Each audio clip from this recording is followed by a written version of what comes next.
Good afternoon students. तो आज हम लोग सीमेन एनालिसिस के बारे में स्टडी करेंगे। लास्ट क्लास में हम लोगों ने स्टडी कर दिया था सीमेन क्या है, सीमेन का फॉर्मेशन कैसे होता है, सीमेन का एनालिसिस कैसे किया जाता है, बहुत सारी चीज़ें हम लोगों ने डिस्कस की।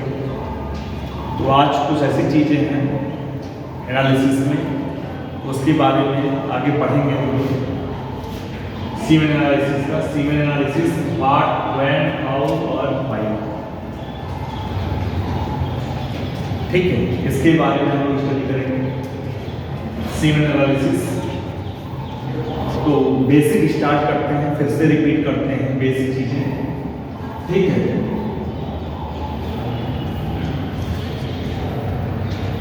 इससे हम लोगों ने बताया था सीमेन क्या होता है। हम लोगों ने यूरिन पढ़ा, स्टूल पढ़ा, सीमेन पढ़ा और स्क्रूडम पढ़ा। चारों चीज़ों को हम लोगों ने पढ़ लिया। अब उनके बारे में एनालिसिस कैसे किया जाता है इसके बारे में पढ़ेंगे। इनका फिजिकल चेकअप कैसे किया जाता है, केमिकल चेकअप कैसे किया जाता है और माइक्रोस्कोपिक चेकअप कैसे किया जाता है, और इसके चेकअप करने के बाद हमारी बॉडी हेल्थ कैसी है इसके बारे में हमें पता चलता है। तो हम लोगों को आज सीमेन के बारे में स्टडी करना है, सीमेन का एनालिसिस कैसे करते हैं। तो सिंपल सा हम लोगों ने जो पढ़ चुके थे वो फिर रिपीट करते हैं। Repeat, a mixture of seminal plasma and cells क्या कहलाता है, सीमेंस कहलाता है, ठीक। Liquid part of reproductive system जो स्पर्म के साथ सिक्रेट होता है उसको भी हम सीमेन कह सकते हैं। तो आप समझ सकते हैं इसमें क्या क्या होता है, कितनी मात्रा में क्या क्या होता है। प्रोस्टेटिक फ्लूइड होता है, एपिडाइडिमल प्लाज्मा होता है, सेमिनल वेसाइकस फ्लूइड होता है, ठीक। ये कौन कौन से सेल से होता है, spermatozoa, germ line cell, leucocytes of various types, bacteria, epithelial cells and occasional red cells, ठीक। ये सब मिक्स होता है सीमेंस में।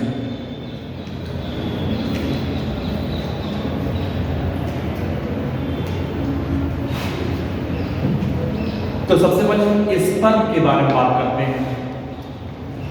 स्पर्म क्या है, गैमीट है, ठीक है। स्पर्म हमारी बॉडी में क्या है, स्पर्म गैमीट सेल।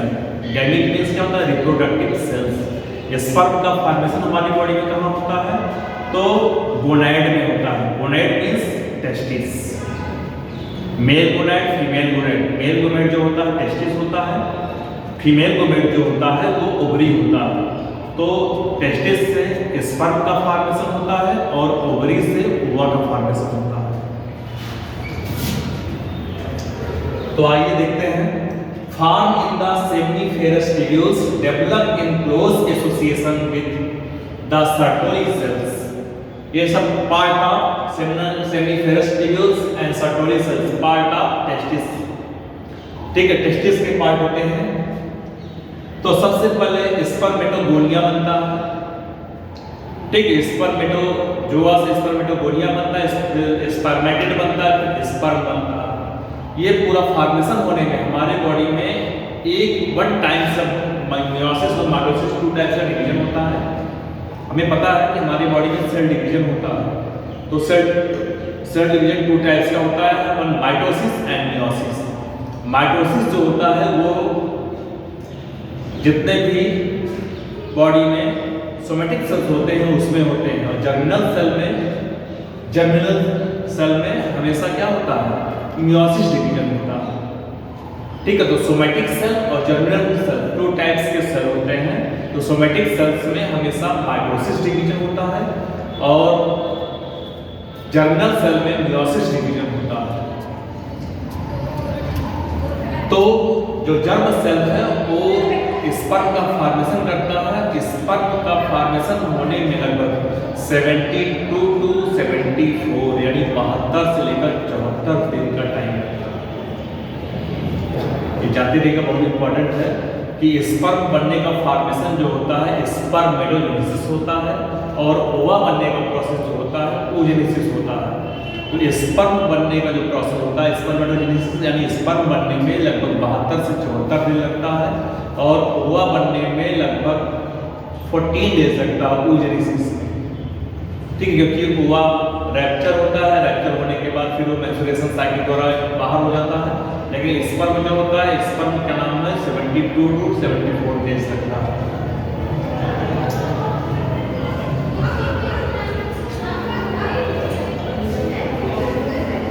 ठीक, ये सारी स्टेप देखिए। दिस प्रोसेस टेक्स 70 + 4, ठीक है, 70 + 4 यानी 74 यानी 72 74 डेज लगते हैं इस पर बनने में।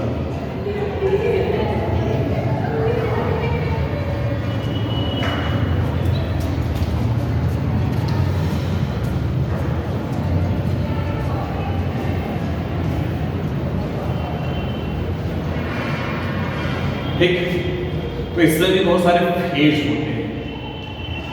जैसे सबसे पहले मैच्योरेशन फेज में ही होगा, फिर ग्रोथ फेज होगा, ठीक है, फिर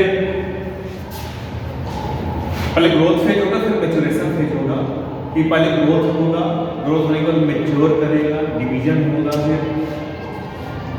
फिर वो ये देखिए human sperm cell, head region, tail region, ठीक है। हेड रीजन क्या होता है, वो एक्रोसोम का बना होता है, ठीक है। एक्रोसोम मींस गाल्जी बॉडी फॉर्मेशन करता है, ठीक है। एक्रोसोम ये जब तक ह्यूमन के बॉडी में रहता है नॉन मोटाइल होता है, जैसे ही ये फीमेल की बॉडी में इजोकुलेट किया जाता है, इंटर करता है, वो मोटाइल फॉर्म हो जाता है। मोटाइल मींस मूवमेंट करने लगता है, मूवमेंट करने के बाद वो जाके स्पर्म से ओवा से जाके फ्यूज कर जाता है, ठीक है। तो ह्यूमन स्पर्म सेल जो होता है अराउंड 70 माइक्रोमिलीमीटर लॉन्ग होता है, ठीक है। और इसमें न्यूक्लियस होता है हेड रीजन में, और हमें पता है कि जर्म सेल होते हैं, जर्म सेल और सोमैटिक सेल में 2 टाइप। सोमैटिक सेल में जो होता है डिप्लॉयड होता है, नंबर ऑफ क्रोमोसोम डिप्लॉयड होते हैं, जबकि जर्म सेल में जो होते हैं नंबर ऑफ क्रोमोसोम हैप्लॉयड होते हैं। हैप्लॉयड मींस क्या होता है, नंबर ऑफ क्रोमोसोम कितना होगा 23, ओनली 23। लेकिन सोमैटिक सेल में जो होता है उसमें जो क्रोमोसोम नंबर होता है वो 46 होता है, मींस 23 पेयर्स क्रोमोसोम होते हैं। In this, it is the head which binds to the egg at fertilization. Mid-piece, the energy for motility is generated. ठीक है, जो मिड पीस होता है वो क्या करता है, एनर्जी जनरेट करता है, ठीक है। माइटोकॉन्ड्रिया से क्या होता है, एनर्जी जनरेट करता है, एटीपी जनरेट करता है और मोटाइल हो जाता है, ठीक। टेल रीजन जो होता है वो भी मोटाइल का मोटिलिटी होता है, उसमें the beat is initiate just behind the mid piece and the, ठीक है, प्रोपेगेट अराउंड द टेल। तो आगे बढ़ते हैं लोग। The ejaculated sperm pass through the cervix when the uterus and enter the oviduct। तो जैसे ही हम ओवरी का जो फैलोपियन ट्यूब है वहां पे सर्विक्स, ठीक है, और उसके बाद में यूट्रस और धीरे धीरे ओविडक्ट होते हुए ओवरी की तरफ मूवमेंट करता है, ठीक है। जैसे स्पर्म इंटर किया, the fertilising sperm swing through the layers of cell around the egg, ठीक, and reach the zona pellucida. तो इसके लिए आपको टेस्टिस एंड ओवरी का स्टडी करना पड़ेगा। एनाटॉमी एंड फिजियोलॉजी में आप जब रिप्रोडक्टिव ऑर्गन पढ़ेंगे, कैसे क्या फंक्शनिंग है, कैसे क्या करना है, उसके बाद हम लोग इसका एनालिसिस करेंगे कि स्पर्म का फॉर्मेशन कैसे होगा, ओवा का फॉर्मेशन कैसे होगा, कैसे रिप्लेट किया जाएगा, कैसे ये आपस में कंबाइंड बनके ये जाइगोट का फॉर्मेशन करते हैं, जाइगोट बनने के बाद ओवरी में कैसे मूवमेंट करता है, वहाँ पर कैसे डेवलपमेंट होता है, सबसे पहले क्या बनता है, फिर वन जाइगोट से 2 सेल डिवीजन होता है, फिर जाइगोट क्या सिंगल सेल है, डिप्लॉयड होता है, 1 से 2 बनता है, 2 से 4 बनता है, 4 से 8 बनता है, यानी जाइगोट से फिर मोरुला बनेगा, फिर ब्लास्टुला बनेगा, फिर ग्रेस्टुला बनेगा, ऑर्गेनजेनेसिस होगा, उसी में फेट मैप हो जाता है, क्या कौन सा ऑर्गन, कौन सा सेल या कौन सा टिश्यू फॉर्मेशन करेगा, ये हो जाता है। उसके बाद टिश्यू बन जाएगा, ग्रेस्टुला हो जाएगा, फिर ऑर्गन बनना शुरू हो जाएगा, ऑर्गन बनते बनते फिर ऑर्गन सिस्टम हो जाता है, ऑर्गन सिस्टम बनने के बाद पूरी बॉडी डेवलप हो जाती है। यानी ये पूरी प्रोसेस होने में लगभग 280 डेज लगते हैं। ठीक है, क्लियर हुआ? एक स्पर्म एंड एक ओवा जब आपस में फ्यूज करते हैं, फ्यूज करने के बाद जब जाइगोट का फॉर्मेशन होता है, तो जाइगोट फॉर्मेशन से पूरा बॉडी डेवलपमेंट होने में, यानी मदर की यूट्रस में चाइल्ड 280 डेज कंप्लीट करता है। बेबी का पूरे बॉडी का ऑर्गन सब कुछ बनने में 3 मंथ यानी 8 वीक कंप्लीट हो जाता है, 8 to 12 वीक में कंप्लीट हो जाता है पूरा बेबी कंप्लीट, यानी पूरा फीटस कंप्लीट हो जाता है। फिर उसका ग्रोथ एंड डेवलपमेंट होता है, यानी एक बेबी मदर की यूट्रस में लगभग 280 डेज रहता है। 280 डेज में 9 मंथ 10 डेज, कितने दिन कंप्लीट करता है नॉर्मल जो एवरेज है।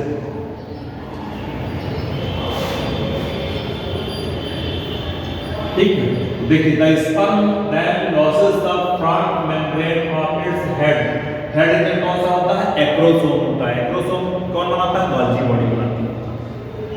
ठीक है, its binds to the zona, the forces its way through the zona to the egg membrane. When the sperm head binds to the egg membrane, its tail stops beating and the egg incorporates the whole sperm cell. The egg unpack the sperm, then the male and female pronuclei form. Same condition कि जैसे ही sperm हुआ fuse करेगा तुरंत क्या बन जाएगा? Zygote का formation हो जाएगा, उसे हम प्रोन्यूक्लियाई बोल सकते हैं। ठीक,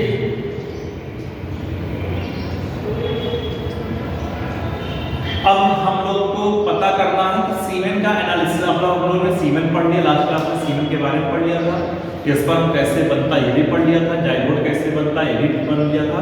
लेकिन अब हमें सीमेन का एनालिसिस कैसे करना है, लेबोरेटरी में जाने के बाद हम सीमेन का एनालिसिस कैसे करेंगे इसके बारे में स्टडी करनी है। तो डायग्नोसिस ऑफ स्टेरिलिटी, 2 टर्म है, fertile and sterile. Fertile means क्या होता है? जो रिप्रोडक्शन कर सकता है, यानी जिसके बॉडी में स्पर्म एंड ओवा फंक्शनिंग लेवल में है, यानी वो फर्टाइल होते हैं। और जब कोई डिसऑर्डर हो जाता है, यानी जब कोई किसी की मेल के स्पर्म में कोई माइन्यूट डिस्टर्बेंस हो जाए या फीमेल के ओवा में कोई डिस्टर्बेंस, क्या होता है? जाइगोट फॉर्मेशन होने में प्रॉब्लम होती है। कभी कभी अनडेवलप्ड चाइल्ड फॉर्म हो जाता है, या कभी कभी कैसी प्रॉब्लम आ जाती है कि बेबी में बॉडी डेवलपमेंट नहीं हो पाता है, या कोई न कोई डिसऑर्डर रहता है, जेनेटिक डिसऑर्डर भी हो सकता है। तो ये सब, या कोई ऐसे वो होते हैं कि जो चाइल्ड का फॉर्मेशन ही नहीं कर पाते हैं, रिप्रोडक्शन ही नहीं कर पाते हैं। तो इसके लिए सबसे पहले डायग्नोसिस ऑफ स्टेरिलिटी, यानी वो फर्टाइल है या स्टेराइल है, इसको चेक किया जाता है। फिर diagnosis of infertility, same fertile, ठीक, infertility. Prognosis of fertility, identify treatment options, surgical treatment, medical treatment, assisted conception treatment, ये सब किया जाता है।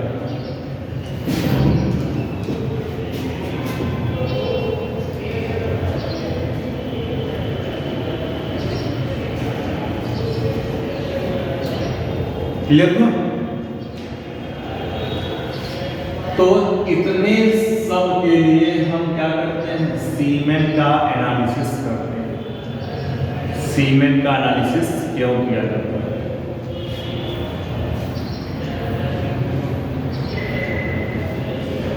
तो अब आते हैं हम लोग स्टैंडर्ड अप्रोच में। What is the standard approach to semen evolution? ठीक है, हम सीमेन का स्टैंडर्ड इवोल्यूशन कैसे कर सकते हैं, एनालिसिस कैसे कर सकते हैं, एग्जामिनेशन कैसे कर सकते हैं, इसके बारे में पढ़ना है। तो आइए हम लोग जो इंटरनेशनल लेवल का क्या है value, international minimum standard are by the consensus the world health organisation WHO। बताइए ना आपको, WHO वर्ल्ड हेल्थ ऑर्गेनाइजेशन, इसका हेडक्वार्टर कहाँ पर है? Switzerland, Geneva. ठीक है, जितने भी मेडिकल लाइन की जितनी भी एक लिमिटेशन होती है सब कौन करता है? World health organisation. ये पूरे वर्ल्ड के मेडिकल लाइन का ऑर्गेनाइजेशन है। ठीक है, लैब मैनुअल 4th एडिशन देखते हैं।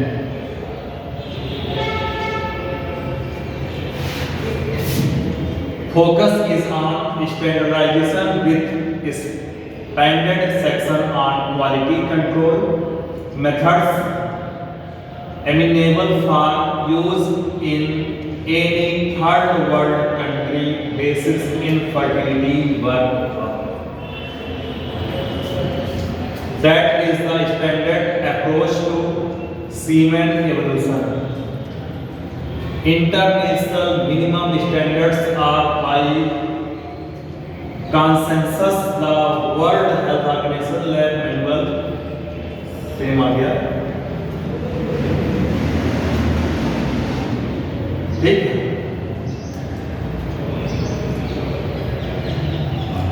तो कैसे हम इसको कलेक्ट करते हैं? एक सीमेन को कलेक्ट करने के लिए, चेक करने के लिए हमें क्या करना होगा? ठीक है, तो सीमेन को चेक करने के लिए, कलेक्ट करने के लिए हमें क्या करना है, कैसे हम इसका कलेक्शन करेंगे, कैसे इसको हम मिनिमाइज करेंगे? इसके लिए हम for the meaningful result semen samples must always be collected under standardised condition. ठीक है, तो आइए हम लोग कैसे इसका क्या नाम है कलेक्शन करते हैं, इसके बारे में स्टडी करते हैं। The container has to be sterile and known not to be spermatoxic। ठीक, अब सोचिए, कोई भी अगर हम एक्सपेरिमेंट करते हैं, कोई भी एनालिसिस करते हैं, कोई भी एग्जामिनेशन करते हैं, अगर हम कहीं भी या कोई ऑपरेशन करते हैं OT में, ठीक है, या लैब में कोई भी कलेक्शन करते हैं, चाहे ब्लड का भी हो, तो जिस पे हम जिस कंटेनर में किसी चीज़ का, चाहे यूरिन कलेक्शन करते हो, चाहे स्प्यूटम कलेक्शन करते हो, चाहे स्टूल कलेक्शन करते हो, या कोई ब्लड कलेक्शन करते हो, तो हम जो कंटेनर यूज करते हैं वो क्या होता है? स्टेराइल होता है। स्टेराइल क्यों होता है? क्योंकि अगर उसमें कोई ना कोई फॉरेन पार्टिकल लाइक बैक्टीरिया हो गया, फंगस हो गया और वायरस कोई हो गया, अगर उस पर अटैक कर दिया तो वो हमारे लिए हार्मफुल हो जाएगा। अगर कोई भी एनालिसिस एग्जामिनेशन रिजल्ट कुछ आने वाला होगा तो उससे हटके आएगा। ठीक है, उससे हटके आएगा। जो नहीं आना होगा रिजल्ट में, कुछ ऐसी चीज़ें आ जाएंगी जो हमारी बॉडी में नहीं होगा तो भी रिजल्ट ऐसे आ जाएगा। कभी कभी ऐसा होता है, देखिए किसी की बॉडी का चेकअप होता है, ब्लड टेस्ट करते हैं, CBC टेस्ट किया जाता है। CBC टेस्ट जैसे किया जाता है, CBC टेस्ट में बॉडी में कुछ और होता है, उस लैब में कुछ ना कुछ कंटेनर में या कोई स्टेरिलिटी में कोई प्रॉब्लम रहा होगा, फर्टाइल रहा होगा या स्टेराइल नहीं किया गया होगा, तो उसमें कुछ ना कुछ ऐसी कमियाँ आ गई होंगी जिससे रिजल्ट डिस्टर्ब कर देगा, और उसी को हम अगर दूसरे लैब में जाके करेंगे तो रिजल्ट कुछ और आएगा। ठीक है, तो ये हमारे लिए बहुत प्रॉब्लम वाली चीज़ें हैं कि हम कोई भी अगर एनालिसिस करते हैं तो उस कंटेनर को सबसे पहले स्टेराइल किया जाता है, जैसे उसको गर्म कर दिया जाता है या उसको इस टेम्परेचर पे रख दिया जाता है ताकि कोई फॉरेन पार्टी उस पर अटैक ना कर पाए। और जब अटैक नहीं करेगा तो वो यानी वो बहुत अच्छा रहेगा, उस पर रिजल्ट जो भी एग्जामिनेशन अगर हम उस पर करेंगे तो पॉजिटिव आएगा हमारे लिए, एक्यूरेट रिजल्ट देगा वो। ठीक है, तो कंटेनर कैसा होना चाहिए? स्टेराइल होना चाहिए। ठीक है, स्पर्मोटॉक्सिक मींस क्या होता है उसमें कि जो लैब में प्रोवाइड करता है वो उसी अकॉर्डिंग होना चाहिए। ठीक, और उसमें जो हम सीमेन का एनालिसिस करेंगे, सीमेन जो कलेक्टेड करेंगे, लगभग वो हमारी बॉडी में उसके पहले हम 1 हफ्ते का प्रिवेंट रखेंगे क्या, ताकि हमारी बॉडी से जो ग्लेड ना हुआ हो, तभी वो रिजल्ट। जैसे हम लोग यूरिन एनालिसिस करते हैं तो यूरिन एनालिसिस का एग्जैक्ट वैल्यू जो रिजल्ट आता है मॉर्निंग टाइम आता है। रात में अगर हम जो हमारे 7-8 घंटे का स्लीपिंग टाइम होता है, सोने का टाइम होता है, अगर हम सोते हैं सुबह जो फर्स्ट यूरिन या फर्स्ट स्टूल आता है या फर्स्ट स्प्यूटम आता है वो हमें अच्छा रिजल्ट देता है। ठीक है, वो रिजल्ट एग्जैक्ट होता है क्योंकि उसमें हमारा स्लीपिंग टाइम 7 से 8, बॉडी हमारा जो होता है रेस्ट पीरियड में रहता है, जो हमारे बॉडी आर्गन होते हैं वो फंक्शनिंग होते हैं, कितना फंक्शन काम करते हैं, कितना क्या कर रहे हैं, वो एग्जैक्ट वैल्यू में बताते हैं। तो सेम हमारा जो सीमेन एक्सपेरिमेंट होता है, सीमेन एक्सपेरिमेंट यानी हमारे बॉडी से 7 डेज, 3 to 5 भी बोल सकते हैं, लेकिन 7 डेज एग्जैक्ट होता है। 7 डेज से पहले वो इजोलेट ना हुआ हो, 7 डेज बाद अगर हम बॉडी से उसको बाहर करते हैं, फिर उसका एनालिसिस कंटेनर में रखकर उसका एनालिसिस करते हैं तो वो एग्जैक्ट वैल्यू में प्रोवाइड करेगा।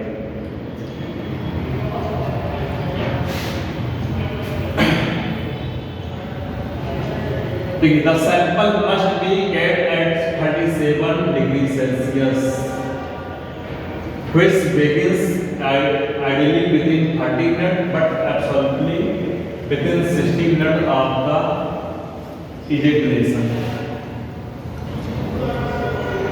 यानी अगर किसी ने अपना सीमेन का एनालिसिस करवाना है तो क्या करेगा, अपने स्पर्म को कंटेनर में रखने के निकालने के बाद लगभग 30 मिनट के अंदर लैब में टेस्ट के लिए भेज देना चाहिए। अगर 30 या 60 मिनट बोल सकते हैं, 30 to 60 मिनट। अगर 60 मिनट के ऊपर लैब के बाद टाइम के बाद अगर लैब में जाता है तो एग्जैक्ट रिजल्ट नहीं बताएगा। और ये भी है कि अगर हम 30 से 60 मिनट तक अगर उसको हम कंटेनर में रखे हैं तो उस कंटेनर का टेम्परेचर हमारी बॉडी के टेम्परेचर के बराबर होना चाहिए। ठीक है, 35 to 37 स्पर्म का जो फॉर्मेशन होता है 35 डिग्री सेल्सियस पे होता है, लेकिन उसको रखने के लिए हमारी बॉडी में 37 डिग्री सेल्सियस में रखना चाहिए। हमारी बॉडी का जो टेम्परेचर होता है इस टेम्परेचर में रखने तक हमें उसको रखा जाता है, तभी उसको लैब में मान लीजिए किसी ने एनालिसिस करने के लिए अपने बॉडी से स्पर्म को इजोलेट कराया और उसके बाद किसी भी टेम्परेचर में रख दिया तो क्या होता है 2 मिनट 3 मिनट बाद उसका रिएक्शन होने लगता है और वो फंक्शनलेस होने लगता है, डेड होने लगते हैं। इसलिए उसे 36 डिग्री सेल्सियस में 37 डिग्री सेल्सियस में रखा जाता है लगभग 30 to 60 मिनट। ठीक है, अब इस नेक्स्ट क्लास को हम इसमें बारे में आगे पढ़ेंगे। आज क्लास